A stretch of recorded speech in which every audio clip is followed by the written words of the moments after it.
Olá, pessoal, tudo bem? Sejam todos bem-vindos ao nosso podcast aqui do Mulheres Rainhas. E hoje eu vou gravar para vocês então a tradução de um episódio que muitos de vocês pediram, que foi um discurso do presidente Kimball. Na época ele era do Quórum dos Doze Apóstolos, no ano de 1973, quando ele falou a respeito do casamento. E o título da mensagem dele, O Casamento Honroso. É uma mensagem que tem bastante dados que correspondem àquela época, né? Hoje em dia esses números são diferentes, estatísticas e coisas que ele compartilhou, mas a doutrina é a mesma. E ele explicou muito a respeito disso, né? A doutrina do casamento e por que o casamento no templo é importante. Então, acho que é por isso que eu achei interessante comentar, e aí, como muitos de vocês pediram a tradução, eu estou trazendo hoje para vocês aqui, tá bom? E ele começa assim. Meus amados irmãos e irmãs das 10 estacas do campus da Universidade da BYU, a música que acabou de ser cantada pelo coro tão lindamente é a minha favorita, e sinto essa noite que preciso cada dia da hora preciso a cada hora misericordiosamente do Senhor. Preciso de ti. Acho que em português acho que ele quis dizer o hino careço de Jesus, eu acho. Fecho aspas. Este é um grupo de pessoas muito inspirador e eu diria a vocês, como já sabem, que os olhos do mundo estão sobre vocês, alunos da BYU e jovens da igreja. Como vim falar com vocês esta noite, não vim para entretê-los, há outros para fazer isso. Mas vim aqui para discutir com vocês algumas das coisas mais profundas do programa do Evangelho. A maioria de vocês está amadurecendo biológica e intelectualmente e deve estar pronta para pensar profundamente e organizar suas vidas de acordo. Acredito no velho ditado de que 1 grama de prevenção vale 1 quilo de cura no casamento. Embora alguns de nossos jovens se casem cedo, parece haver uma tendência de adiar o casamento. Um movimento gradual para ignorar e até mesmo rejeitar esse programa vital e básico é perceptível em nossa cultura. O Senhor disse em Moisés, capítulo 1, Pois eis que esta é minha obra e a minha glória, levar a efeito a imortalidade e a vida eterna do homem. Em Hebreus, no capítulo 13, nós lemos, Em todos o matrimônio é honroso, e o leite imaculado, mas Deus julgará os devassos e adúlteros. Estamos descobrindo que muitos jovens estão obcecados com a ideia de mais e mais educação, até mesmo com o adiamento de seu casamento. Ontem mesmo conheci um ex-missionário de 35 anos que estava pouco preocupado com sua vida de solteiro e riu muito disso. Quando o Senhor organizou o seu mundo e estabeleceu as suas regras, ele poderia ter enchido a terra com corpos físicos de alguma forma que não a que ele projetou. Talvez alguma espécie de processo por incubação. Mas parece que apenas encher a terra com humanos não era o grande objetivo do nosso Senhor. A fim de povoar adequadamente o mundo, era necessário que toda criança nascida neste planeta tivesse 2 pais, um pai e uma mãe, para ensiná-lo, treiná-la, amá-la, e que essa criança fosse informada do que estava acontecendo e do que se esperaria dele. Como tem feito ao longo dos anos e ao longo dos tempos, o Senhor reiterou sua exigência quanto aos adultos que gerariam filhos. A escritura frequentemente citada, dada em 1831, tem sido a instrução básica desde o início dos tempos e continuará até o fim dos tempos, pois Deus é o mesmo ontem, hoje e para sempre. E ele ordenou, e novamente, visto que os pais têm seus filhos em Sião, que os ensinem a compreender a doutrina do arrependimento, da fé, do Filho de Deus vivo e do batismo, e do dom do Espírito Santo pela imposição das mãos aos 8 anos de idade, o pecado caia sobre a cabeça dos pais. Vocês podem ler sobre isso na seção 68 de Doutrina e Convênios, e diz, e essa ordem deveria ser uma lei para os habitantes de Sião. não uma mera esperança ou sugestão. E o Senhor continuou dizendo: e também ensinarão seus filhos a orar e a andar retamente perante o Senhor. Lembre-se de que isso não abrange apenas a oração, mas todas as doutrinas da igreja e o modo de vida. E o Senhor confirma sua ordem, indicando seu descontentamento com o fato de que muitos dos pais não estarem educando seus filhos, de que os filhos cresçam em iniquidade e de que não buscam as riquezas da eternidade. O comando para ensinar os filhos para ter o mesmo poder que o comando para o comando para ensinar os filhos parece ter o mesmo poder que o que veio para gerar e ter filhos. É pecado deixar de ensinar as crianças, sim, de que elas não estejam buscando as riquezas da eternidade. O mandamento para ensinar os filhos parece ter o mesmo poder que o de gerar e ter filhos. E também precisamos lembrar de que as crianças precisam aprender a respeito de como tornar o seu casamento eterno. A maioria de vocês aqui hoje é solteiro, mas esperamos que cada um de vocês um dia se case e estamos lembrando a vocês agora com todo o poder e influência que temos para que nenhum de vocês perca um casamento adequado e que assim fortaleçam completamente esta instituição que se torne eterna. Estamos seriamente preocupados com o número de pessoas que estão se casando fora do templo e até mesmo fora da igreja. Estamos muito gravemente preocupados com um número inacreditável que permite que seus casamentos envelheçam e os deixem de ser destruídos. Posso dizer que quase todos os casamentos poderiam ser belos, harmoniosos, felizes e eternos, se as duas pessoas envolvidas determinassem que seria assim, que poderia e que seria assim. Uma recente verificação das estacas revela que menos de 40% dos casamentos nessas estacas eram casamentos no templo. Os números nessas participações aumentaram apenas 2,9% em 4 anos, ou menos de 1% ao ano. Quanto tempo levaremos nesse ritmo para alcançar um recorde razoável? É claro que há um número substancial de selamentos após o casamento, mas também estamos cientes de que muitos dos casamentos originais falham e terminam em divórcio. Nós nos perguntamos por quê. Por que quase 60% de nosso povo ficaria satisfeito com menos de que um casamento eterno? E, gente, aqui rapidinho, esses são os números em 79, começo da década de 80. Hoje, esses números são um pouquinho diferentes. Eu vou falar sobre isso em outro episódio. Hoje a gente só vai se concentrar na tradução mesmo, tá bom? Voltando aqui para o discurso. Uma das razões mais proeminentes para casarmos fora do templo é o casamento com não-membros. E esta figura é assustadora. Nessas mesmas estacas, mais de 25% dos casamentos eram entre não-membros. Mais uma vez, isso nos preocupa muito. Certos estudos do passado indicaram que nesses casamentos, algumas pessoas maravilhosas que não eram membros mais tarde se filiaram à igreja e se tornaram membros fiéis. Somos gratos por cada convertido que entra por esta porta, mas as chances são contra a conversão. O estudo mostra que para cada cônjuge não membro que se filia à igreja, há aproximadamente 6 que jamais se filiarão a ela, e esse julgo desigual traz problemas. O cônjuge não membro pode ser ainda mais justo do que o membro, mas o que acontece frequentemente é que nenhum dos dois é fiel à igreja, ou ambos se afastam, ou há atritos, terminando frequentemente em divórcio.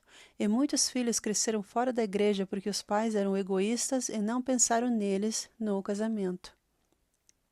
Se 40% dos membros se casaram para a eternidade e 25% se casaram com não-membros, então restam outros 35% que se casaram na igreja, mas aparentemente com pouco interesse de natureza eterna de seu casamento. Se esses números são precisos ou não, isso revela que alguém não entende, e esta é a razão pela qual eu escolhi o tema do casamento para este devocional de hoje.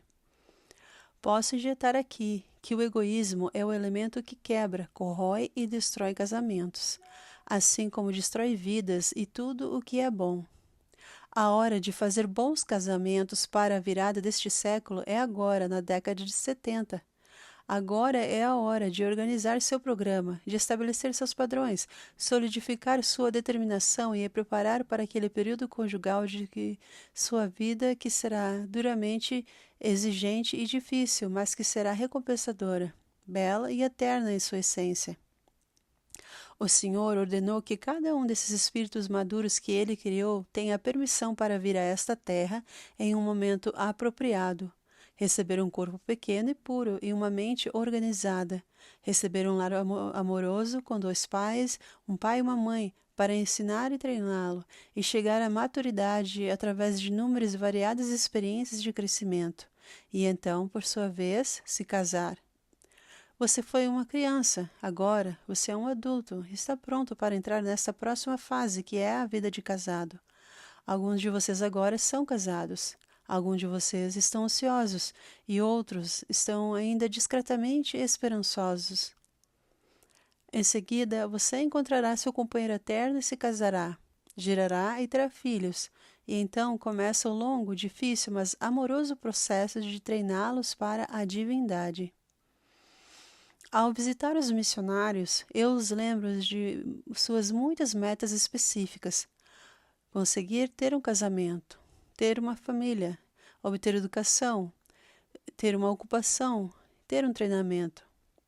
Eles podem, por meio de um planejamento cuidadoso, obter todas as bênçãos que desejam se priorizarem as coisas mais importantes. Por exemplo, se eles se casarem primeiro, sua chance de uma missão é muito limitada, se não bloqueada. Se eles estudarem primeiro, sua chance de uma missão é limitada. Tomado por prioridades, praticamente todo casal normal pode ter uma missão maravilhosa, e então um casamento, e então uma formação educacional satisfatória, cada um por sua vez, tendo então tudo. O treinamento que você recebe nas universidades, embora excelente, é limitado. É apenas uma porcentagem muito pequena do conhecimento total.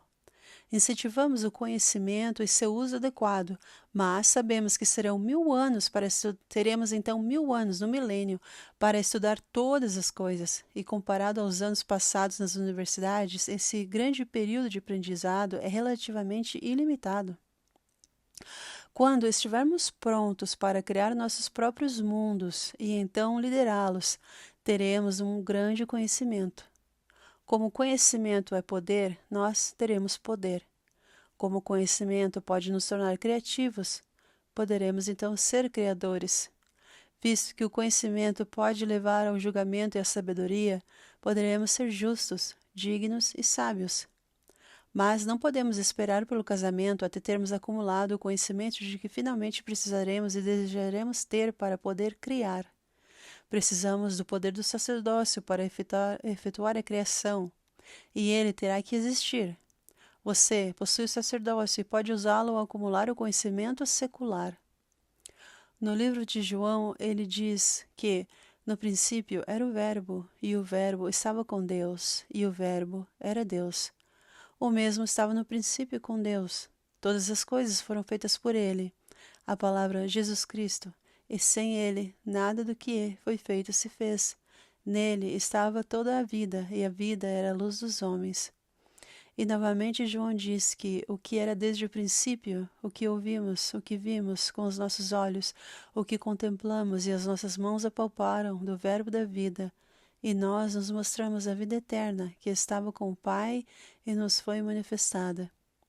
E estas coisas vos escrevemos para que o vosso gozo seja completo.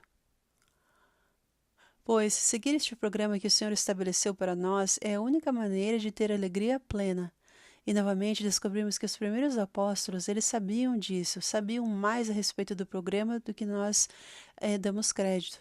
Paulo disse aos Hebreus, no capítulo de Hebreus capítulo 1, de que nestes últimos dias Deus nos falou por seu Filho, por quem também fez os mundos, que sendo o resplendor de sua glória e a expressa imagem de sua pessoa, e sustentado todas as coisas pela palavra de seu poder, ele sentou-se à direita da majestade nas alturas, sendo feito muito melhor do que os anjos.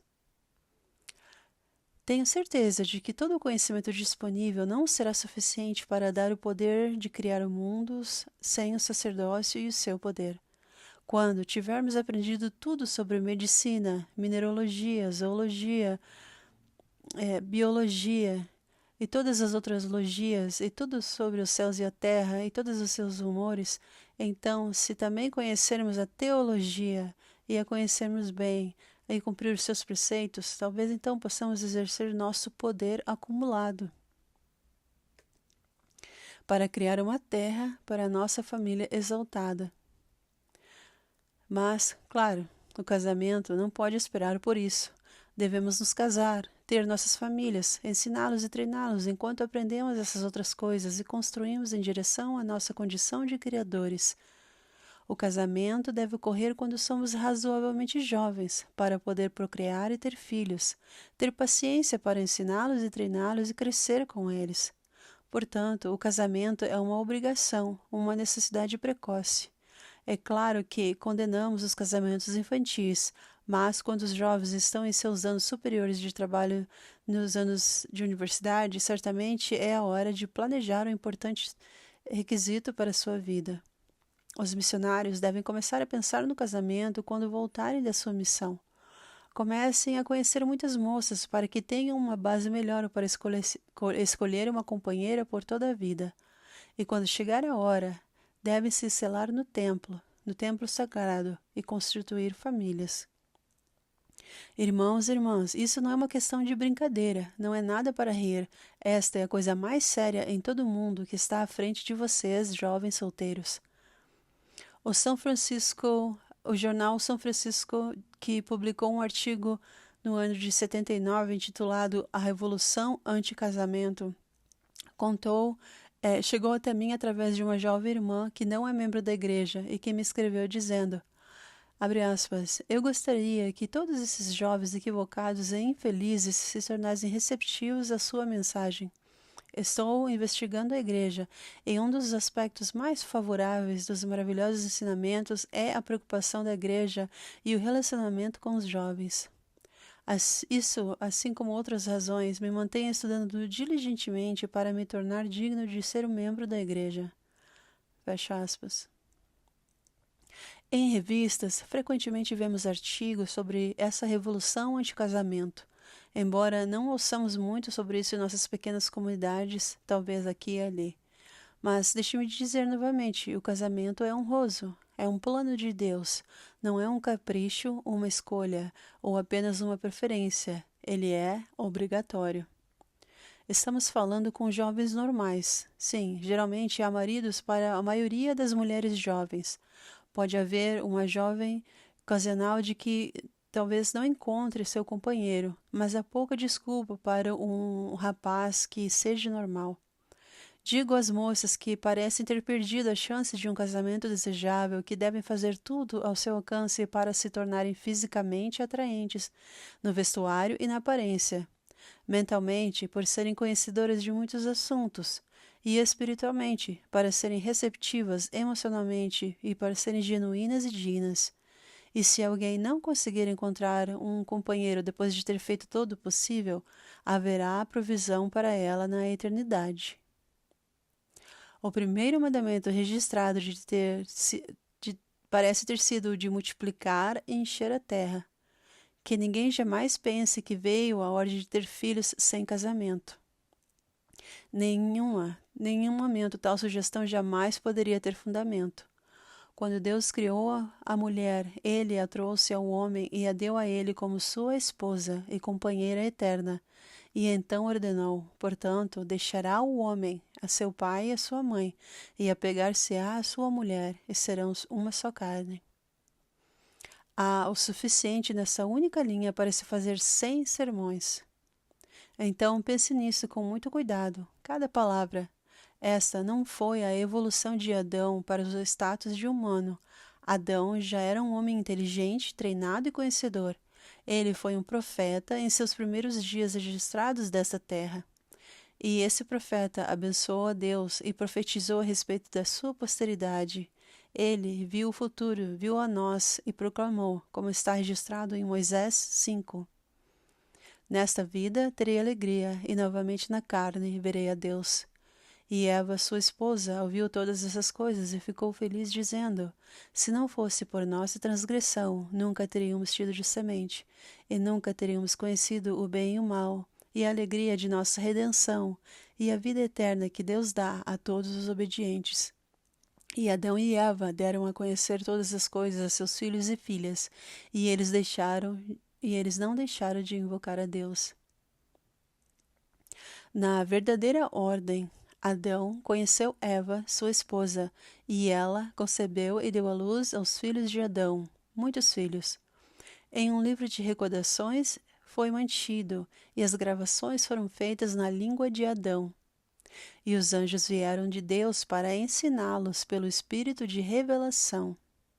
Seus filhos, que foram, de acordo com alguns historiadores, 33 filhos e 23 filhas. Sim, de acordo com Joséfo, que foi um historiador judeu muito conhecido. Eles foram, então, ensinados a ler e escrever na língua que era pura e imaculada. Adão e seus filhos justos foram batizados, receberam o Espírito Santo e receberam o sacerdócio. Eles mantiveram os registros genealógicos de suas famílias em rápida expansão. Isso indicaria então que Adão era um grande homem quando fomos apresentados a ele. Ele não veio da selva. Tenho dito a muitos grupos de jovens que não devem adiar o casamento até que tenham realizado ambições educacionais. Sim, se ouve falar muito disso por aí. Mas já disse a dezenas de milhares de jovens que quando se casarem, não devem esperar para ter filhos. E muitos dizem que até que tenham concluído seus estudos e seus desejos financeiros que devem esperar. Mas o casamento é basicamente para a família, e quando as pessoas encontram seus companheiros adequados, não deve haver demora. Eles deveriam viver juntos normalmente e então deixar com que os filhos venham. Parece haver um sentimento crescente de que o casamento é para o sexo, para legalizar o sexo, e somente por sexo. Mas o casamento é basicamente para a família, e é por isso que nos casamos. Não para a satisfação de ter sexo, como o mundo ao nosso redor quer que acreditemos. Quando as pessoas encontrarem os seus companheiros, não deve haver demora. As esposas jovens devem ocupar-se em gerar e criar filhos. Não conheço nenhuma escritura em que seja dada autorização às jovens esposas para manter suas famílias e ir trabalhar para colocar seus maridos na escola. Existem milhares de maridos que trabalharam por conta própria na escola e criaram famílias ao mesmo tempo. Embora seja mais difícil, os jovens podem passar por seus programas educacionais, e na maioria dos campos universitários existem prédios para estudantes e casados. O presidente J. Reuben Clark Jr. nos deu essa seguinte informação, abre aspas, Há alguma crença, temo demais, de que o desejo sexual é plantado em nós apenas para os prazeres da gratificação total, que a geração de filhos é apenas um incidente infeliz. O oposto direto é o fato. O desejo sexual foi plantado em nós para ter certeza de que os corpos seriam gerados para abrigar os espíritos. O prazer da gratificação do desejo é um incidente, não o propósito primário do desejo. Quanto ao sexo no casamento, o tratado necessário sobre isso para os santos dos últimos dias pode ser escrito em 2 frases. Lembre-se de que o objetivo principal dos desejos sexuais é gerar filhos. As gratificações sexuais devem ser obtidas nesse processo. Vocês, maridos, sejam gentis e atenciosos com suas esposas. Elas não são a sua propriedade, não são meras conveniências. Elas são suas parceiras para o tempo e a eternidade. E também um certo outro irmão cristão, Billy Graham, nos deu essa seguinte declaração quando disse, abre aspas, uma coisa que a Bíblia não ensina é que o sexo em si é pecado. Longe de ser púdica, a Bíblia celebra o sexo e o seu uso adequado, apresentando-se como o criado por Deus, ordenado por Deus e abençoado por Ele. Deixa claro que o próprio Deus implantou o magnetismo físico entre os sexos por duas razões: para a propagação da raça humana e para a expressão daquele tipo de amor entre homem e mulher que contribui para a verdadeira unidade. Sua ordem para o primeiro homem e para a primeira mulher de se tornarem uma só carne foi tão importante quanto a sua ordem para frutificar e multiplicar. A Bíblia deixa claro que o mal, quando relacionado ao sexo, não significa o uso de algo inerente e corrupto, mas ao mau uso de algo puro e bom. Ensina que o sexo pode ser um servo maravilhoso, mas um mestre terrível. Pode ser uma força criativa mais poderosa do que qualquer outra na promoção do amor, companheirismo, felicidade, ou pode ser o mais destrutiva de todas as forças da vida. Fecha aspas. Outra coisa, é minha opinião que as mulheres jovens muitas vezes frustram seus próprios interesses. Geralmente, elas estão tão bem financeiramente nos estudos ou carreiras quanto seus colegas rapazes, especialmente aqueles que gastaram seus fundos acumulados em missões, de modo que as moças não devem exigir que hajam jantares caros, que tenham um buquê de flores todos os dias, carros do ano e outras coisas que muitas vezes são um problema. E na base para que se consigam dates e assim conseguir namorar. Talvez o alto custo do namoro seja uma das razões para os namoros e casamentos estarem sendo adiados.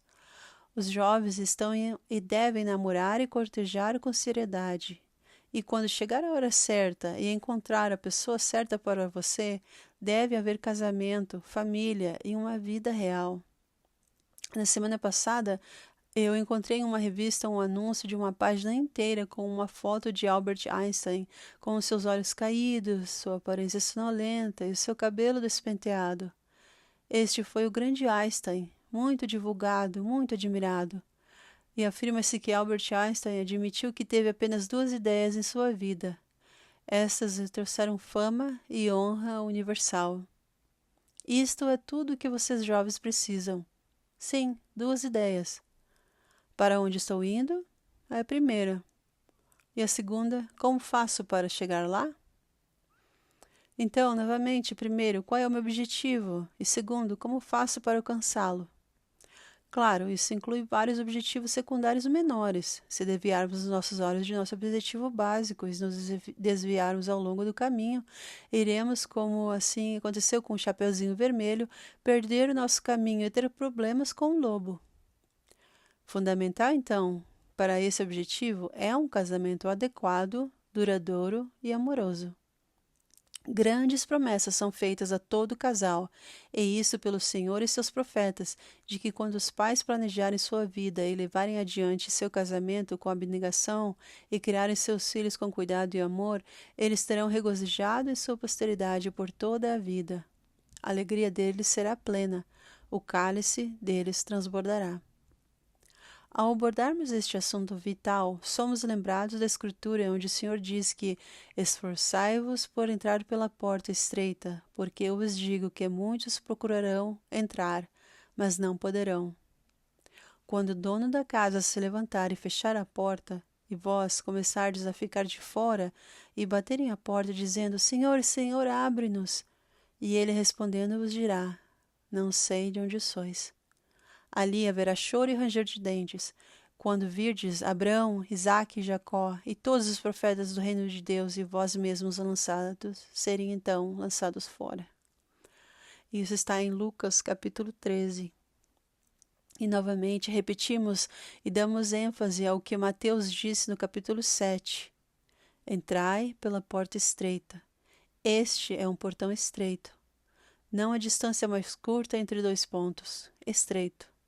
Portanto, significa duro, difícil, exigente. Sim, é esse o tipo de portão. Esse é o tipo de portão que falamos que é o casamento. Um casamento eterno também é estreito, difícil, mas é gratificante e belo.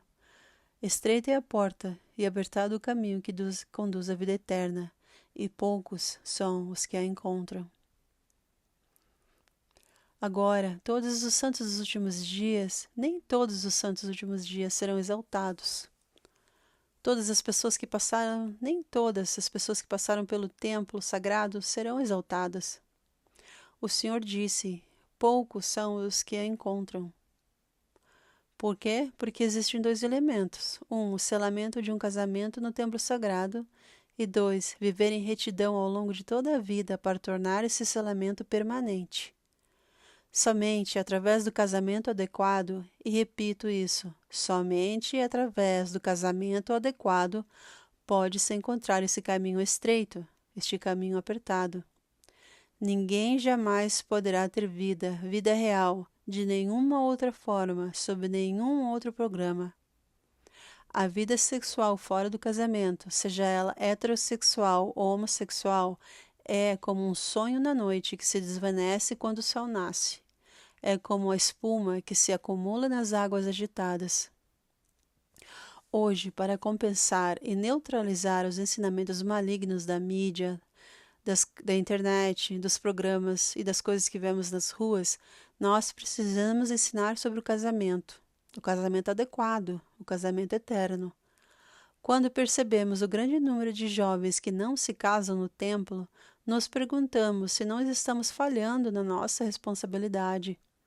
O que estamos dizendo sobre o casamento eterno, na minha opinião, não é a minha opinião, nem a opinião dos líderes da igreja.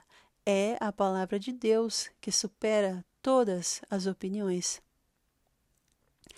Parece haver uma tendência crescente contra o casamento.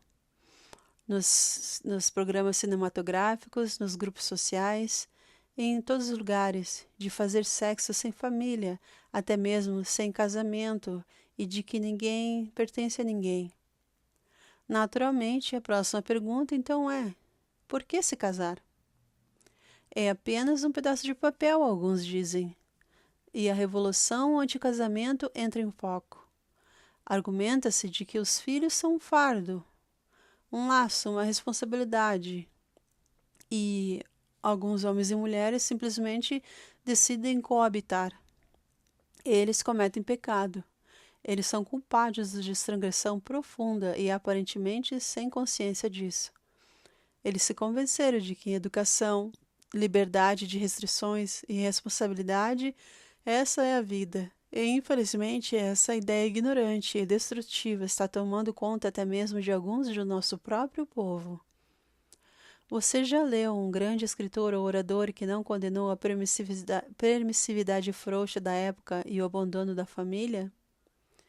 Você já viu pessoas hoje em dia que se abstêm de comentar, que ficam caladas? Todos os grandes pensadores falam de família como sendo o cimento, o elo de solda, o alicerce da civilização. E isso sendo verdade, então, todos os outros caprichos e teorias são apenas palha que se espalha e não tem substância. O casamento é ordenado por Deus, é uma condição necessária e deliciosa. É o único estado verdadeiro, e o fato de muitos casamentos fracassarem não muda a retidão do casamento. Algumas pessoas dizem: tenho medo do casamento.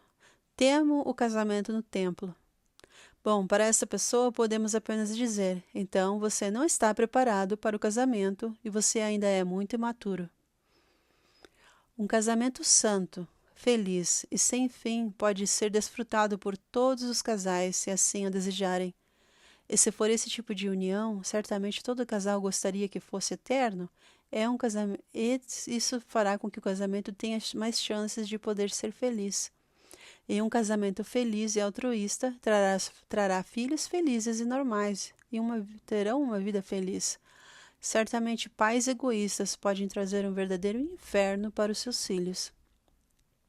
Lembre-se, porque este é um dia de advertência, como o Senhor falou na sessão 63 de Doutrina e Convênios, e não um dia de muitas palavras, pois eu, o Senhor, não serei escarnecido nos últimos dias.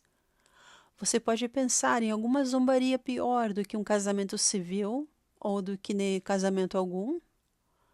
Eis que eu sou o Alfa e o Ômega, sim, Jesus Cristo.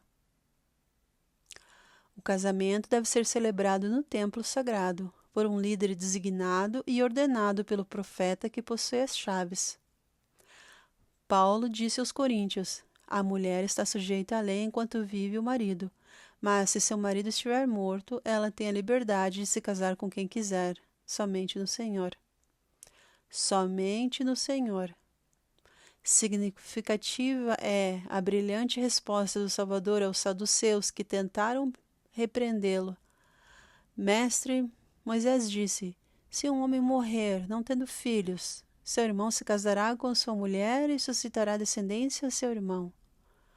Ora, havia conosco 7 irmãos, e o primeiro, tendo casado, falecido, e então não tendo descendência, deixou sua mulher a seu irmão. Da mesma forma o segundo, também o terceiro, até o 7º. E por último, a mulher também morreu.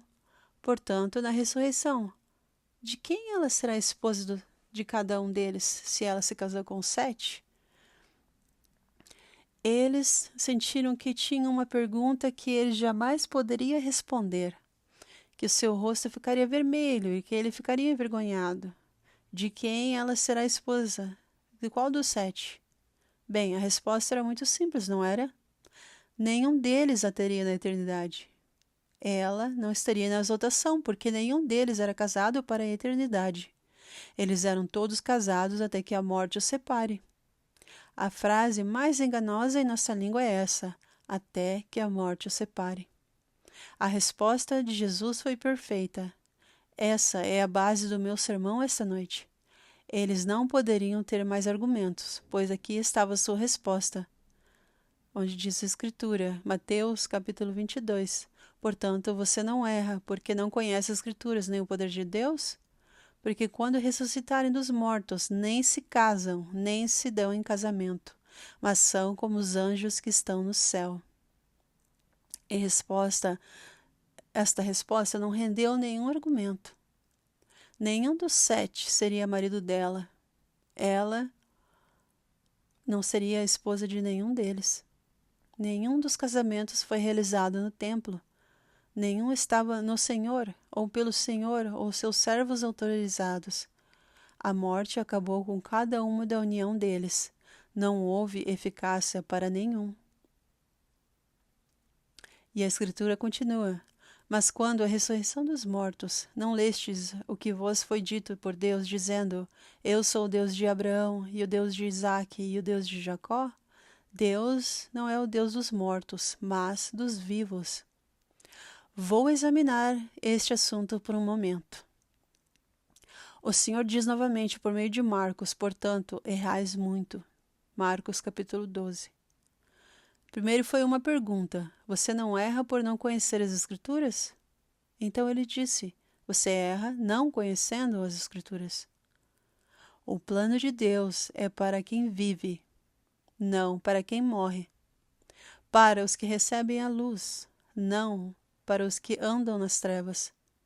Para aqueles que estão preparados para a vida eterna e não para aqueles que estão satisfeitos com uma vida casual e pecaminosa. Essas pessoas não conheciam a Deus, o Deus da sarça ardente. Eles não conhecem o Deus de Abraão, Isaque e Jacó. Ainda assim, eles tinham as Escrituras diante deles. Eles eram viajantes no deserto, que não tinham planos definidos. Eles não conheciam nosso Deus, nem o seu poder. Ninguém que rejeita voluntariamente o casamento aqui na mortalidade tem qualquer garantia de vida eterna. Ora, há uma grande diferença entre quem não ouviu, não aprendeu, não conheceu e entre alguém que rejeitou, porque isso é inerente à palavra. Eles não poderiam rejeitá-lo se não o conhecessem. Está chegando o dia em que ninguém precisará morrer sem um casamento no templo. Já existem hoje muitos templos e novos serão construídos. Chegará o dia em que haverá centenas de templos por todo o mundo, quando provavelmente não haverá uma alma neste planeta que esteja a mais de 1000 milhas de distância de um templo. E para uma experiência única em toda a vida, 1000 milhas não é muito longe. Não seria muito difícil rastejar se alguém soubesse o que esteja ganhando e o que esteja perdendo se não o fizesse. Lembre-se de que os templos de Deus não são para as ordenanças vicárias do templo, para aqueles que conheceram o Evangelho. Tenho certeza de que muitos de nós não entendem isso. Aqueles que vivem como vocês, que já viveram por 20 anos, como alguns de vocês, e como alguns que viverão por 40 ou 80 anos, este trabalho vicário do templo não é para vocês. Você mesmo faz o seu trabalho. Esse é o seu trabalho. Ir ao templo e receber sua investidura quando estiver devidamente amadurecido. O seu trabalho, e não o trabalho de seus pais ou a responsabilidade de pessoas depois deles, para lhe dar as bênçãos ou até mesmo para abrir a porta das bênçãos para você, se você não estiver interessado o suficiente para obtê-los por si mesmo agora, enquanto estiver vivo. O trabalho do templo é para o seu avô, o seu tataravô, ou os meus ou seus tataravós. Esses são motivos pelos quais vamos ao templo. Esses são aqueles para qual fazemos o trabalho, aqueles que nasceram quando não havia o Evangelho na terra. Deus é o Deus dos vivos, não o Deus dos mortos. E as pessoas que fecham os olhos e os ouvidos e deixam de seguir os mandamentos de Deus estão mortas. Eles estão mortos quanto a todas as coisas que são dignas, mortos quanto aos benefícios, mortos quanto às bênçãos, mortos quanto a este dom natural e eterno. Os selamentos do templo são para os seus antepassados, as pessoas que poderiam ter viajado por todo o mundo e nunca encontraram um templo ou um presidente de templo ou ajudantes para guiá-los e dar-lhes suas investiduras. Pessoas que eram boas como você e eu somos, ou melhor, e que podem, até mesmo melhor do que nós, e que poderiam ter se aproximado da perfeição em suas vidas. Mas, nos dias deles, não haviam templos, não haviam trabalhadores nos templos. Eles tiveram que esperar. E hoje devemos fazer o trabalho deles por eles. É por isso que temos o nosso trabalho genealógico, e é por isso que nós temos o templo. Seguimos em frente e fazemos o trabalho por aqueles que morrem, mas não temos garantia de que alguém receberá o Evangelho quando fizermos isso por eles após sua morte. Esperamos que sim, vamos em frente e esperamos que eles aceitem o Evangelho, mas não temos nenhuma garantia de que eles o aceitarão, pois as pessoas são muito parecidas quando ressurgirem da ressurreição como eram no dia em que foram sepultadas. Cabe a elas aceitá-lo, e é para você aceitá-lo hoje, agora, enquanto você vive, enquanto você pode, enquanto você tem o seu próprio arbítrio. Nosso Senhor não é o Deus dos mortos. Aqueles que se casam civilmente, no civil, por meios seculares para evitar as restrições no vestiário por causa das roupas do templo ou por causa de restrições quanto ao divórcio, diversão, liberdades assim chamadas, estão adiando por sua própria conta e risco. Não são eles os mortos? Lembre-se de que nosso trabalho no templo é para aqueles que faleceram sem a oportunidade, não para aqueles que tiveram a oportunidade aqui nesta vida e a rejeitaram. Há uma tremenda diferença entre aquele que perde a bênção e aquele que a rejeita. Os homens de nossos dias calculam, avaliam e desenvolvem opiniões e chutam o balde e fecham a porta para suas próprias oportunidades. Você não vai fazer isso consigo mesmo, vai? Essas pessoas são como os fariseus, os saduceus. Eles são como os hipócritas e os escribas que fecharam o reino dos céus aos homens. Mas poderia haver alguma desculpa para qualquer um de nós? Nós, os que estamos vivos? Poucos de nós nos filiamos à igreja recentemente. A maioria de nós esteve na igreja durante boa parte de sua vida. A maioria de nós já viu Doutrina e Convênios, conhece Pérola de Grande Valor e sabe todo o material da igreja. Muitos já se sentaram sobre a lareira ao longo de seus muitos 18, 15, 20, 30, 40 anos. E não paramos para descobrir exatamente o que significa, quão profundo isso vai. A Doutrina e Convênio 132 diz que tudo o que há no mundo, quer seja ordenado por homens, que não seja por mim ou por minha palavra, diz o Senhor, será derrubado e não permanecerá depois que os homens morrerem. Os homens podem realizar casamentos, certamente que sim. Continuaremos a fazê-lo. Nossa esperança é eterna e continuaremos a realizar o trabalho daqueles que não o fizeram. Mas não temos garantia alguma. A morte, o plano mortal, termina com um casamento mortal. Agora, não se iluda usando essa gíria. Sim, não sejam iludidos. Não tente ser opinativo sobre isso.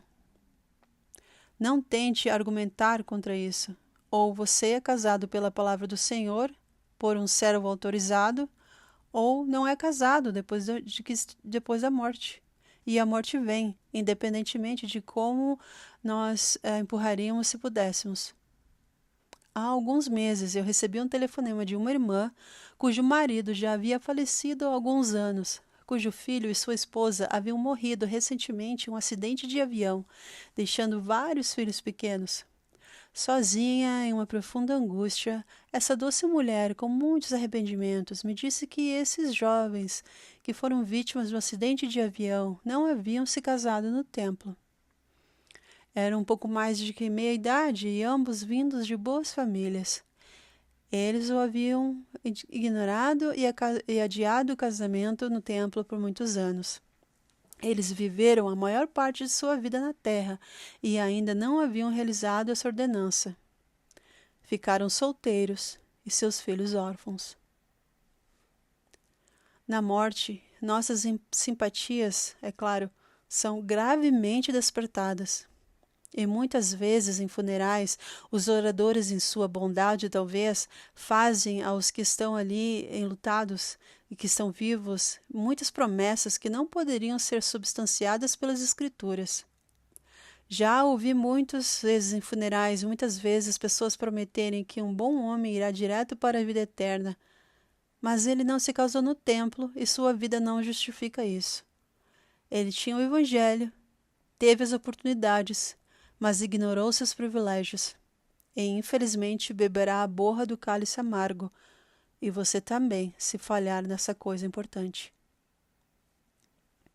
Lembro-me de um artigo em um jornal local contando sobre um casal que havia se casado no Lago Salgado por um homem que tinha apenas autoridade civil, nenhum poder além do túmulo. Eles tiveram um café da manhã de casamento brilhante. Eles entraram no carro para viajar para uma outra cidade onde haveria uma recepção de casamento naquela noite, onde centenas de amigos e parentes viajaram para desejar-lhes boa sorte e festejar juntos. Mas eles não chegaram ao seu destino. Não houve recepção. Um acidente de carro tirou suas vidas, e a sua mortalidade terminou ali. Uma vida eterna não havia sido prevista.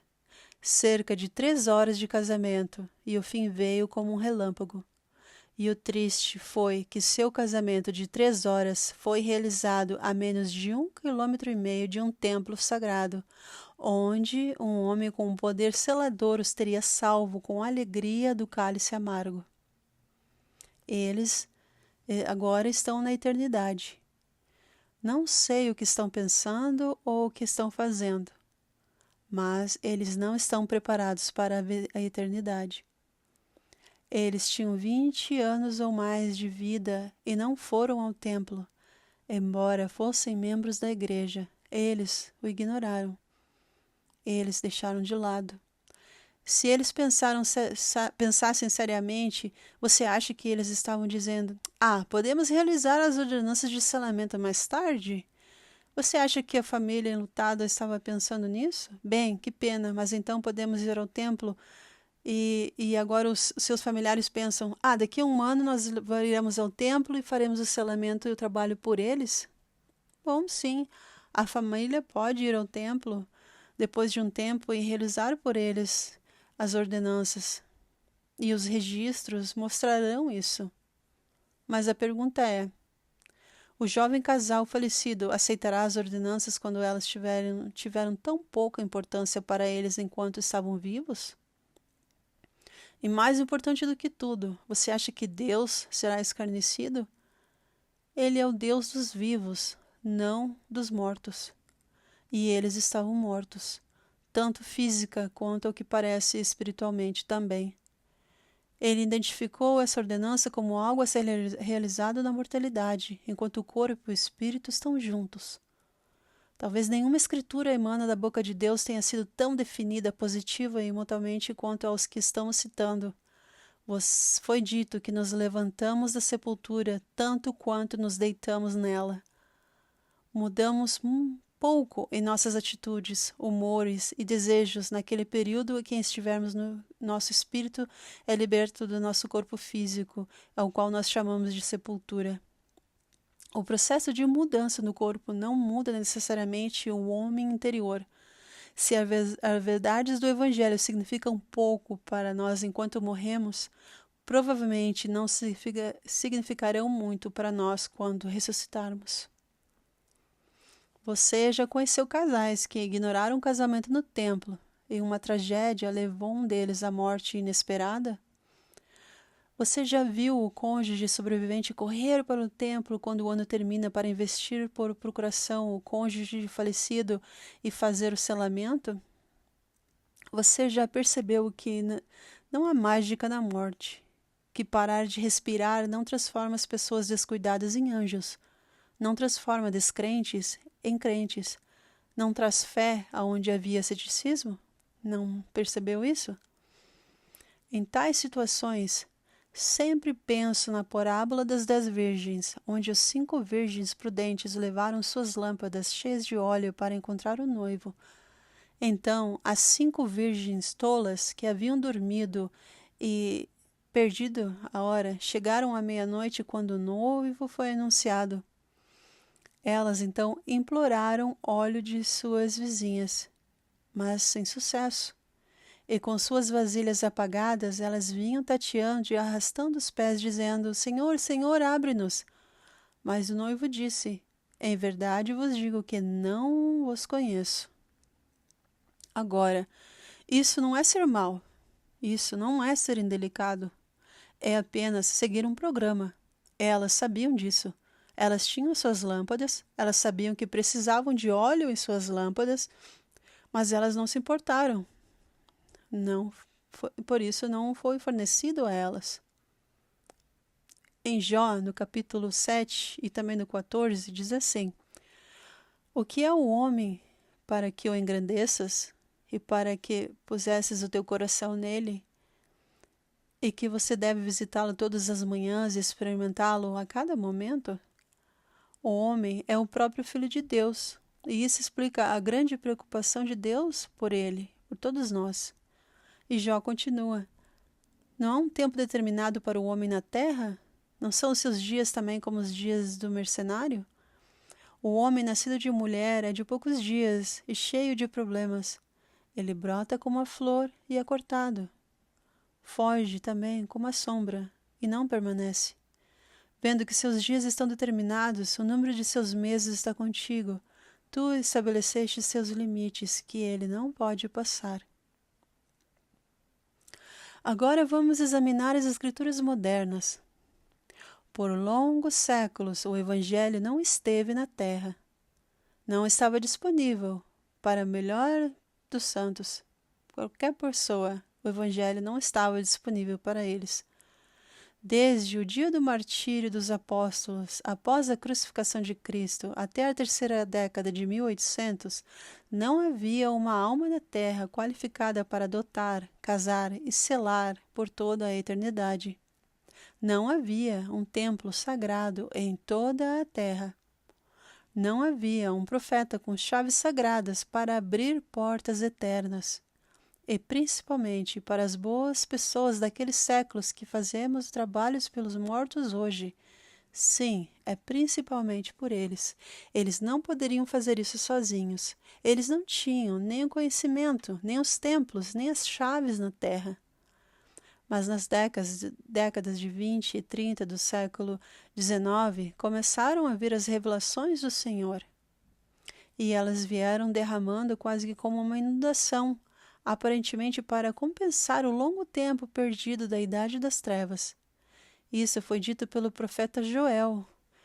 Vocês podem ler no capítulo 2, citando o Senhor quando disse: derramarei o meu espírito sobre toda a carne, e vossos filhos e vossas filhas profetizarão. Vossos velhos terão sonhos, e vossos jovens terão visões. E também sobre os servos e sobre as servas daqueles dias derramarei o meu espírito, e mostrarei prodígios do céu e na terra. E assim, em 1820, as revelações começaram a ser derramadas sobre nós. Os profetas começaram novamente a profetizar, interpretar e dirigir a igreja. E então as coisas começaram a prosperar e crescer, e os templos começaram a ser construídos. As ordenanças começaram a ser realizadas, e as pessoas começaram a se preparar seriamente para o grande dia do Senhor. Agora, há muitos de nós que ainda ignoram os caminhos corretos do Senhor. Mencionei que mais da metade de nossos jovens ignora as ordenanças sagradas, tendo seus casamentos realizados apenas por homens do mundo, com a autoridade dos principados e potestades deste mundo para um casamento mundano que não pode durar. Os profetas do Senhor já haviam aberto a vista há 1800 anos. Paulo havia nos falado do sétimo céu e a glória celestial comparada ao brilho do sol, e a glória terrestre comparada à lua, e a glória celestial comparada com as estrelas em glória. O Senhor já havia dito há muito tempo de que deveria servir a advertência aos leitores das Escrituras. Mas como eles não entenderam, a voz do Senhor veio novamente. E o tempo está passando. O tempo está fugindo. Não temos nenhuma garantia para a continuação da vida. A procrastinação é um verdadeiro ladrão. Nós, mortais, tivemos 20, 40 ou 80 anos para chegar ao conhecimento da verdade e cumprir os requisitos. Para nós que negligenciamos ou procrastinamos ou negamos ou rejeitamos, as portas estão se fechando. Como aconteceu com as 10 virgens, os dias está passando. E a escuridão se aproxima. Agora pense nisso. Muitos rejeitam o sacerdócio hoje. Milhares deles. Muitos rejeitam o casamento eterno. Milhares deles. A eles são oferecidos. E muitos não aceitam. Será que sempre, mesmo na eternidade, será entregue a eles, ou até mesmo forçado sobre eles? Pode um homem mudar de ideia e compreendê-lo com o passar do tempo? Essas são perguntas solenes. Aqueles que aceitaram e falharam em viver de acordo com os seus requisitos, eles terão ou perderão no tempo e na eternidade? Digo a vocês aqui, pessoalmente, de que Deus não será escarnecido. Ele nos deu um programa. Ele nos deu uma chance de consideração madura.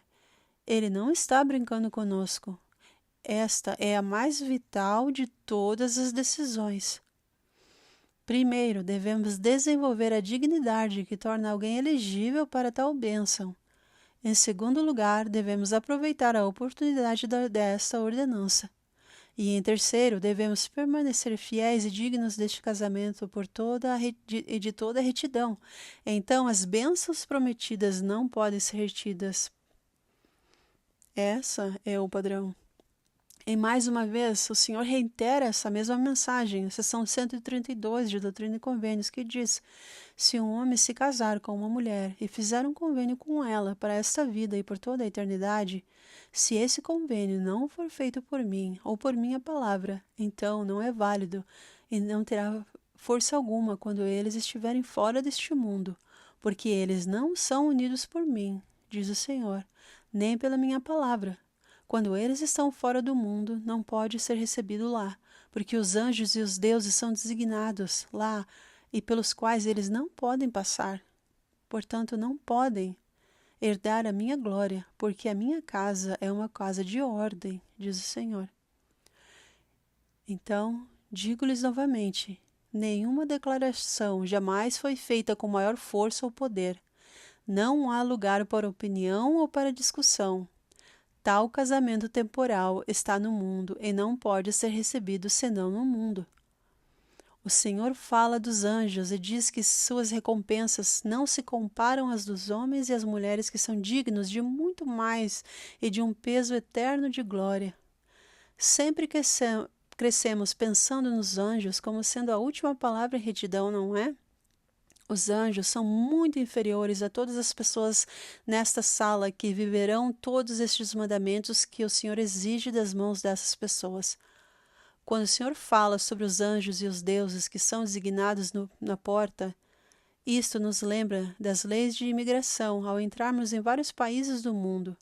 Assim como os oficiais de imigração, os anjos receberão os vistos, os passaportes. Eles verificarão os pré-requisitos. Eles vão analisar e ver se os documentos estão todos em ordem. Eles têm um compromisso com os porteiros, como os agentes ali. E o Senhor novamente é enfático, dizendo que aqueles que não ganharem a recompensa da vida eterna não passarão. Eles não podem, portanto, herdar a minha glória. Agora, pelo lado positivo, essas são as bênçãos que estarão disponíveis para aqueles que cumprirem os requisitos. A essas pessoas são prometidas bênçãos de reinos, principados, poderes e domínios, todas as alturas e profundidades. Vou dar um exemplo. Como venho frequentemente aos escritórios de imigração dos Estados Unidos, cada agente tem um grande livro e eles rapidamente... Bom, hoje em dia eles fazem isso pela internet, né? E verificam o passaporte. Eles abrem, verificam se está tudo sob controle. E se o nome, há algum registro que esteja observado, alguma informação que precisa ser coletada. E se estou digno de entrar nesta república, neste reino, entrar neste país, assim falando. Bom, da mesma forma, assim será com os homens quando eles forem para os seus lares permanentes. Os anjos e os deuses, eles estarão ali, no portão, estarão ali no aeroporto. E eles conhecerão esses registros. Eles terão os registros ali com eles. E dos que saberão os que são fiéis, os que têm ordenança e os que viveram dignos dela. E então estes é feita a promessa de que eles passarão por esses anjos e os deuses que estão ali colocados. E aí então, depois de passarem, entrarão para sua exaltação. Temos ainda a promessa de uma glória, cuja glória será a plenitude e a continuação das sementes para todos sempre. Então serão deuses, porque não terão fim. Portanto, serão de eternidade em eternidade, porque continuarão e estarão acima de todos, porque todas as coisas lhe serão sujeitas. Agora, eu repito que isto não é uma questão de opinião. Isso não é algo sobre o qual você pode sair por aí e criando polêmica ou discutindo. Os juízes no portão saberão com certeza a fórmula, os registros, o espírito, as verdadeiras promessas. O livro da vida mostrará as atividades terrenas dos servos terrenos, e o livro dos anjos dará toda a história de cada pessoa, um por um, daquilo que ele ou ela fez na luz e nas sombras, ao ar livre e nos cantos. Tudo o que foi dito nos lugares secretos e nos telhados, tudo o que foi pensado e expresso, seja bom ou ruim. Não haverá escapatória. O juiz honesto dará todo o valor a todos por seu bom trabalho e não negligenciará a ninguém. Repeti as condições e as restrições e as glórias e os benefícios, porque todos tendemos a deixar isso passar. Mas o Senhor repetiu continuamente, conforme sua mensagem de revelação que chegou a Joseph Smith repetidas vezes. E ao lermos as Escrituras repetidas vezes, podemos entender. Está claro em seção 132 de Doutrina e Convênios. Em verdade vos digo, a menos que cumprais minha lei, não podeis alcançar esta glória. Não há obrigação, ou se, ou perguntas. Não há espaço para discussão ou sofismas. Isso é direto e certo. Agora, deixe-me dizer aqui, para que ninguém entenda mal. Não estamos falando sobre o casamento plural, como alguns podem pensar. Nós estamos falando sobre a lei eterna do casamento, o selamento no templo, conforme mencionado na seção 131 de Doutrina e Convênios, na qual ele, o Senhor, diz e também de que não deixa dúvidas, significando o novo e eterno convênio do casamento. Este é o convênio em que um homem e uma mulher são selados condicionalmente para a eternidade. E este é o novo e eterno convênio do casamento que veio para nós em nossos dias hoje. O Senhor disse em 1843 de que estreita é a porta e apertado o caminho que conduz à exaltação e continuação das vidas. Notem, plural, ele disse das vidas, nossa grande posteridade nas eternidades que se seguem. E poucos há que encontram, porque não me recebeis no mundo e nem me conheceis. Mas, se me receberdes no mundo, então me conhecereis e recebereis vossa exaltação. Sujeito, é claro, à sua contínua dignidade. Se o recebermos neste mundo, se formos ao templo dignamente e recebermos a nossa investidura, o nosso programa de selamento, então o Senhor nos garante, fornecendo, é claro, nossa dignidade contínua, Ele nos garante uma exaltação. Sim, continuação de vidas, poder de criação e todas as grandes bênçãos que qualquer homem justo ou mulher justa pode desejar. Significativo também é o verso contrário, que larga a porta e larga o caminho que conduz às mortes, e muitos há que entram por ela, porque não me recebem nem permanecem em minha lei. A porta larga é de fácil acesso, e a porta por onde vem a destruição. Em nossa própria dispensação, Deus disse que esses poucos o conhecerão, que receberão sua exaltação e que estarão com ele. Os mistérios são prometidos. O Senhor, em uma ocasião, disse, em Mateus capítulo 7, de que os mistérios do reino guardarei dentro de vós, pois não é adequado dar o que é sagrado aos cães, nem lanceis as vossas pérolas aos porcos, para que não os pisem com os pés, pois o mundo não pode receber aquilo que vocês mesmos não são capazes de suportar. Portanto, não lhes dareis vossas pérolas, para que não se voltem e vos despedacem. Agora, esta é uma boa pergunta que o Senhor faz. Ele pede isso a cada um de vocês. Por que me chamais Senhor, Senhor, e não fazeis o que eu digo? Ele deixou bem claro. Aquele que ouve e não pratica é como um homem que edificou uma casa sobre a terra, sem alicerce, sobre a areia, com a qual o riacho bateu com veemência e imediatamente caiu, e foi grande a ruína daquela casa. Agora, meus amigos, ao me aproximar da conclusão desta mensagem, peço-lhes que jamais pensem em abandonar esse grande princípio. Ontem, uma jovem disse ao seu noivo: se você não conseguir uma recomendação para o templo, então eu não vou me casar com você. Não irei passar minha vida com você.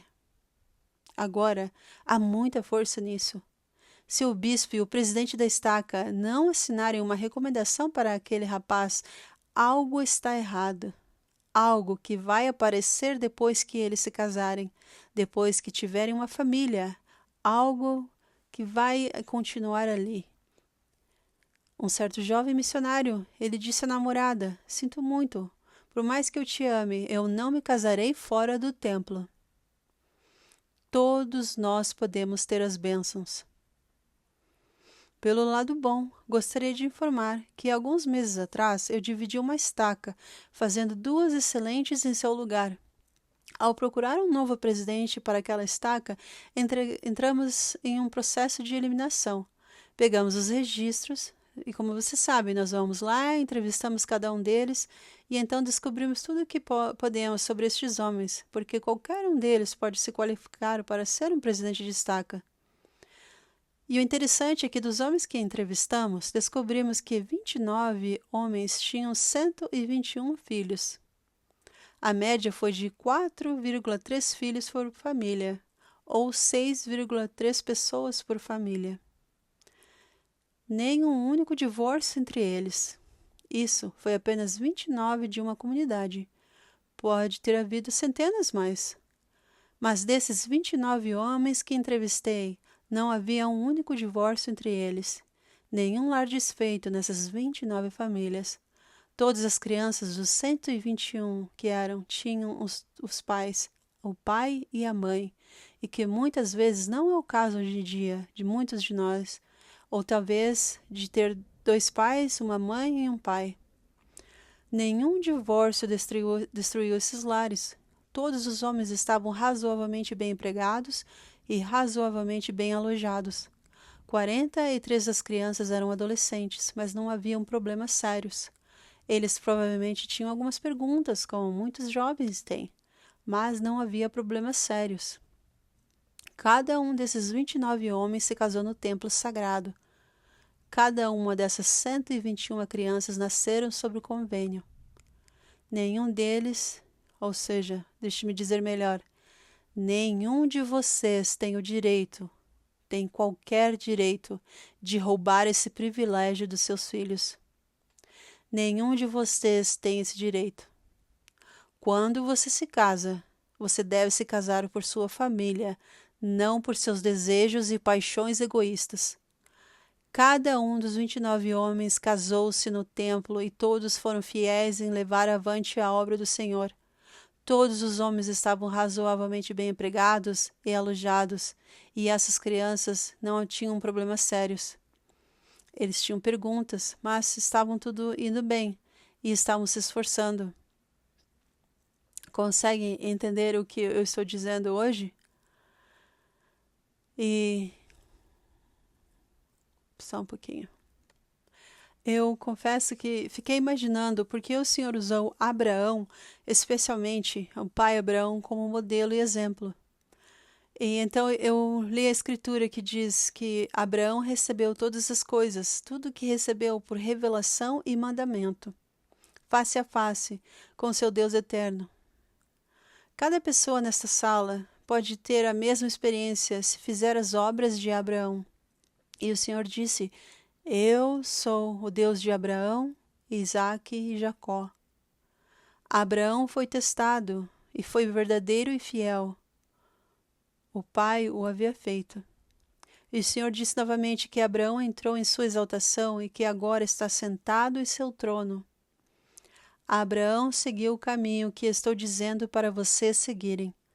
E você pode seguir o mesmo e encontrar sua exaltação, e encontrar o seu trono e sentar-se nele, e assim os grandes mandamentos e promessas podem ser obtidos por todos nós. Então, perguntamos por quê? Com todas essas bênçãos e promessas, por que os homens falharão em se casar e não se casarão corretamente, e assim desperdiçarão suas vidas em um deserto congelado? Por que alguém jamais pensaria em um casamento fora do templo e poderia colocar em risco as glórias que estão disponíveis? Por que uma pessoa que se casou no templo pensaria em divórcio ou separação de uma família ou qualquer outra imoralidade, infidelidade? Por quê? Há alguns anos falei neste mesmo campus sobre um certo rei que abdicou de seu trono por amor a uma mulher e com essa abdicação perdeu seu reino, aclamação e suas riquezas. E embora existem poucos reis hoje que abdicam de seus tronos, existem numerosos príncipes nesta igreja que abdicam de seus tronos antes de chegarem a eles, pois nasceram para se tornarem sacerdotes e deuses para todo sempre, mas abdicam disso. Ao concluir este discurso, eu gostaria de trazê-los de volta à sessão 76, sessão 631 e sessão 132 de Doutrina e Convênios, e também como muitas outras, e gostaria de repetir para enfatizar algumas das linhas que citamos. Na glória celestial existem 3 céus ou graus, e um homem deve entrar nessa ordem do sacerdócio, um novo e eterno convênio, e se não o fizer, ele não poderá obtê-lo. Este será o fim do seu reino, ele não poderá ter progenie. Prepare seu coração para receber as ordenanças, as instruções que estão prestes a lhe dar. Se não cumprirdes este convênio, então estáis condenados, pois ninguém pode rejeitar este convênio e ter permissão para entrar na minha glória. Todos cumprirão a lei. Foi instituído para a plenitude da minha glória. Todos os convênios devem ser feitos para o tempo e a eternidade por meio do meu ungido. Todos os contratos que não são feitos para este fim terminam quando os homens morrem. E tudo o que há no mundo, aquilo que é, não por mim, será derrubado e não permanecerá depois que os homens morrerem. Eles serão abalados e destruídos. Se um homem se casar com uma esposa no mundo, e não por mim, e nem pela minha palavra, não haverá força quando não terão força quando eles estiverem mortos. Quando eles estão fora do mundo, os justos podem ser anjos designados no céu, servos ministradores, para ministrar por aqueles que não são dignos de receberem mais, em um peso eterno de glória. Pois esses anjos não cumpriram minha lei, portanto eles não podem ser ampliados, crescidos, mas permanecem sem exaltação por toda a eternidade. E doravante não são deuses, mas se tornarão anjos de Deus para todo sempre. Não vale nem a força quando estes estão fora do mundo, eles não podem passar. Os anjos e os deuses que são designados, que estarão de sentinelas, não o deixarão passar. Então serão deuses, porque não terão fim. Acima de tudo, porque todas as coisas estão sujeitas a eles. E os anjos estão sujeitos a eles. A menos que você cumpra minha lei, você não pode alcançar esta glória. Poucos encontram um caminho estreito e apertado, porque vocês não me recebem no mundo e não me conhecem.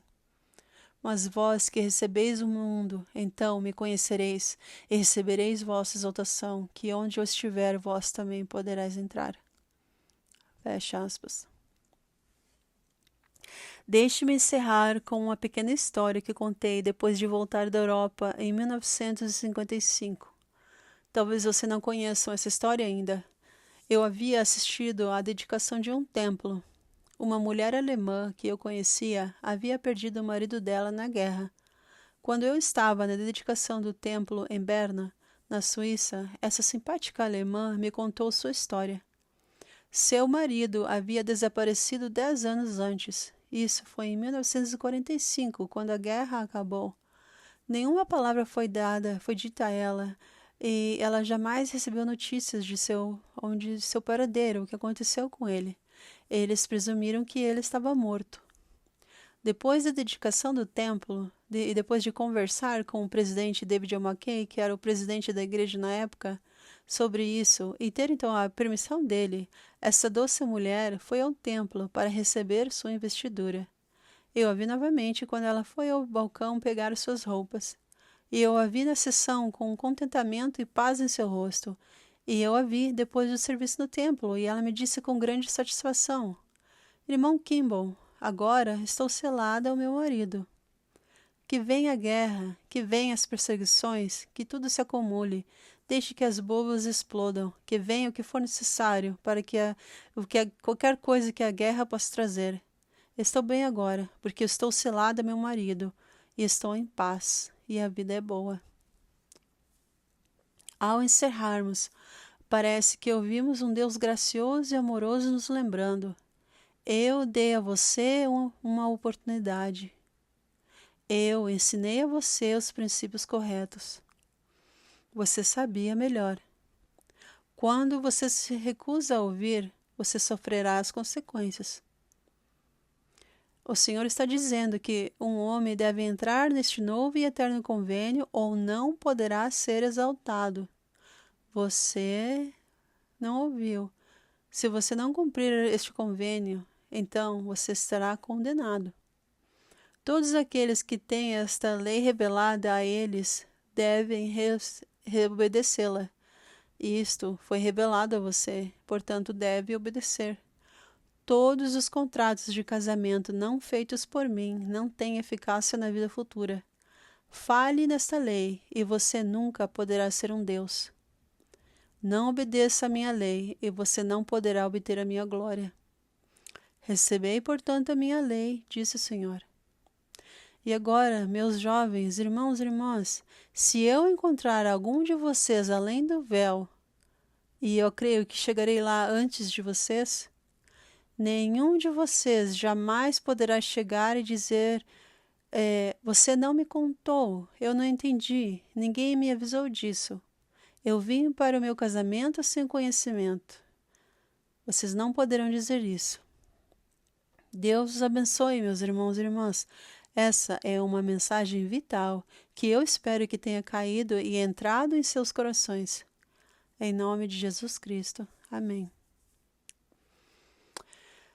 Então, gente, como eu falei, essa mensagem foi compartilhada pelo presidente Kimball, que na época era presidente do Quórum dos Doze Apóstolos, aliás, membro do Quórum dos Doze Apóstolos. Mais tarde ele se tornou presidente da igreja, né? Esse foi um devocional na BYU no ano de 73.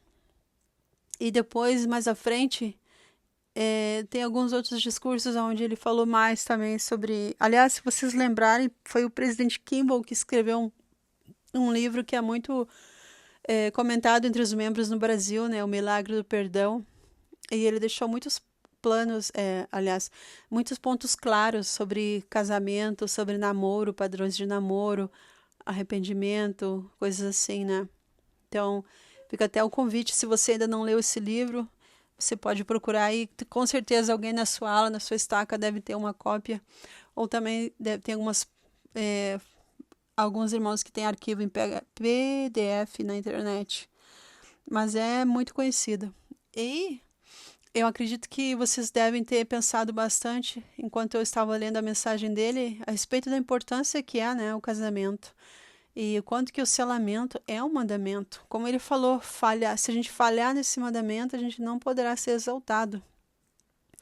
Então é algo muito sério que a gente precisa ponderar, precisa analisar.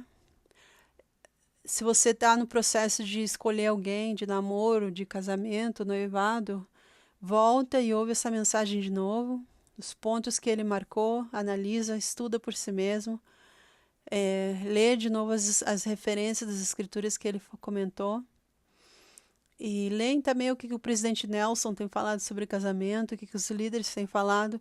A doutrina é a mesma, né? E eles têm continuado a ensinar sobre isso. Então, né, eu gostei muito que ele falou, né, que o nosso Deus é um Deus dos vivos e não dos mortos. A gente tem que lembrar disso a respeito dos templos e fazer o máximo que a gente puder para frequentar o templo, para servir no templo, fazer indexação, fazer a história da família e ir ao templo. É muito importante que a gente usufrua das bênçãos que a gente recebeu. Como mesmo, né, o presidente Kimball falou, né, havia épocas na Terra onde o templo não existia. Então, quando a gente vai no templo, a gente vai e volta lá. Que privilégio poder voltar para reescutar, para reouvir tudo de novo, né? O que a gente fez por nós mesmos, a gente poder voltar lá para fazer por alguém. E aí, quando a gente serve alguém, a gente ouve tudo aquilo de novo para nós mesmos. Mas o propósito de voltar, muitas vezes, é para fazer por pessoas que não tiveram acesso. Eu e você, hoje, a gente tem acesso. Então, de nós vai ser cobrado diferente. Eu não posso dizer que eu vou deixar para pensar no templo no futuro, que algum dia, quando eu morrer, alguém faz isso por mim. Como ele falou bem claro, fale nesse mandamento e a gente não poderá ser exaltado, porque Deus é um Deus dos vivos e não dos mortos. Outra coisa também que às vezes as pessoas entendem muito errado na igreja, as pessoas pensam que, eu vou morrer solteiro, ou eu vou empurrar esse casamento aqui com a barriga, Ou, eu vou batizar essa pessoa quando ela morrer, que as pessoas acham que aí na ressurreição vai ser resolvido. Gente, se ressuscitou solteiro, você vai ficar solteiro por toda a eternidade. Perdeu a exaltação, vai se tornar um anjo. Ele falou bem claramente isso na mensagem dele. O que acontece é que aqueles que são dignos, que têm a promessa do Senhor de que foram dignos e que realmente não receberam uma oportunidade nessa vida, o que vai acontecer? Essas pessoas vão ir para o mundo dos espíritos, solteiros. Lá elas conhecerão alguém, também solteiro. E aí o que acontece? Durante o milênio, essa pessoa, então, que já será um casal, eles virão para algum dos seus descendentes, darão os nomes deles e vão pedir, vai lá e faz o selamento por nós. Porque somente os vivos podem fazer selamentos, podem fazer as ordenanças do templo. Então aí aí essas pessoas se casarão por, como é que a gente fala em português? Por procuração, né? Alguém vai lá e vai representar eles no selamento. E aí então eles terão essa ordenança. Então, às vezes, eu vejo solteiros falando algumas coisas que não está certo. Da mesma forma, essas pessoas que morreram enquanto criança, essas pessoas, o espírito delas não é criança. Então, certamente, eles também vão conhecer alguém no mundo dos espíritos e lá no momento certo, depois, vai ser realizada essa ordenança por eles. Então, a gente tem que começar a entender um pouquinho mais sério as coisas da igreja e levar mais a sério alguns assuntos, porque às vezes as pessoas ficam brincando e ficam um conhecimento muito raso das coisas e aí acham que vão ser exaltados, não sei como. Olha só a maneira séria como ele falou sobre esse assunto, né? A rejeição do casamento é um pecado, né? O selamento no templo, né, que ele está falando. E às vezes tem pessoas que, eu cansei de esperar, eu vou lá, vou pegar um fora da igreja.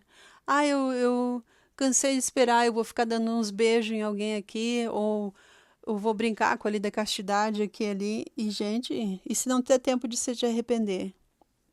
E se morre nessa condição? O que vai acontecer? Perdeu o convênio.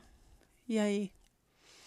Então, tem mesmo uma palavra de consolo para quem é solteiro e para quem é digno. Você está na igreja, está fazendo toda a sua vontade, está resistindo de largar tudo, chutar o balde e ir lá pegar alguém fora da igreja. Você está resistindo isso com fé, com coragem. O Senhor está te ajudando. Parabéns. Porque eu sei que tem muitas pessoas, às vezes, na igreja que ficam criticando os solteiros, fazendo piadinha, brincando, sendo que às vezes tem muito mais fé para ser solteiro.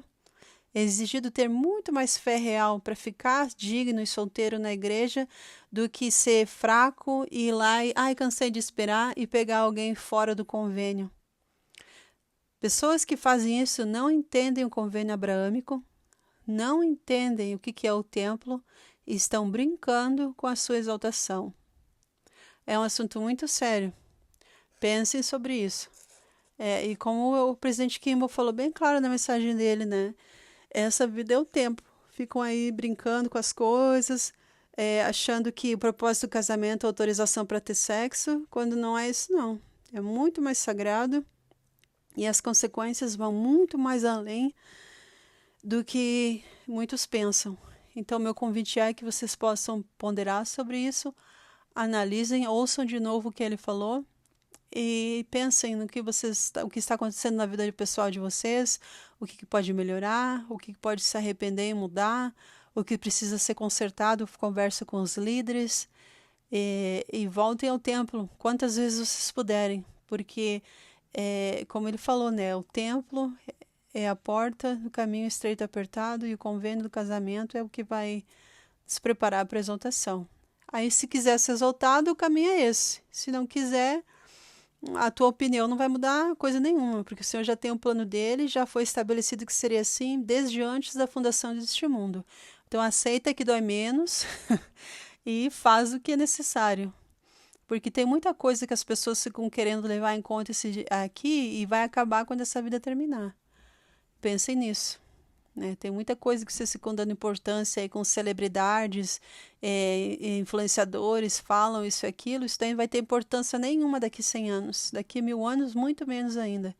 Mas um casamento no templo, sim, vai ter importância e vai ter feito toda a diferença. Então pensem nisso. Esse é o meu convite para vocês, com a tradução desse episódio, e eu espero que a gente possa se ver na próxima, quando eu trarei outros discursos e outras traduções para ajudar vocês aí no nosso caminho no convênio. Então, meu agradecimento a você que ficou aqui até o final, e a gente se fala na próxima. Lembre-se também de compartilhar o link desse discurso com os amigos de vocês, para que mais jovens, mais solteiros ouçam essa mensagem, mais amigos casados e pessoas que têm dúvidas sobre o casamento, ou que estão brincando com um convênio, ou que estão se preparando para ir no templo, ou que estão pensando em desistir do templo. Compartilhe esse link com eles para que eles possam pensar bem mais e entender que nem todos os santos dos últimos dias serão exaltados. E nem todas as pessoas que passaram pelo templo serão exaltadas. Que a gente possa ter a preparação séria para fazer esses convênios da forma como o Senhor estabeleceu. O salamento é um casamento sagrado e viver em retidão por toda a nossa vida. E aí então a gente vai ter condições de ter a vida eterna. E eu compartilho com vocês esse episódio, o convite de que a gente se veja no próximo. Um abraço para vocês. Tchau, tchau.